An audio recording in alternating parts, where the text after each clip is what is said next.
Hello guys and welcome to How to Socials. In this video, I'm going to show you how to add Instagram posts to your story. So let's start. First, open the Instagram app.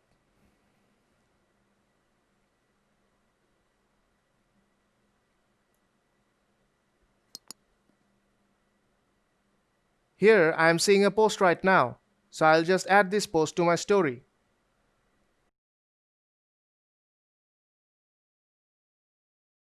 Now tap on the arrow icon to add this to your story. Now tap on Add Post to your story.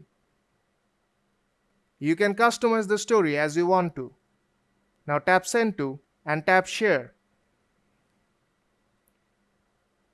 You can also add the story to your highlights. And that's how you can add a post to your story on Instagram.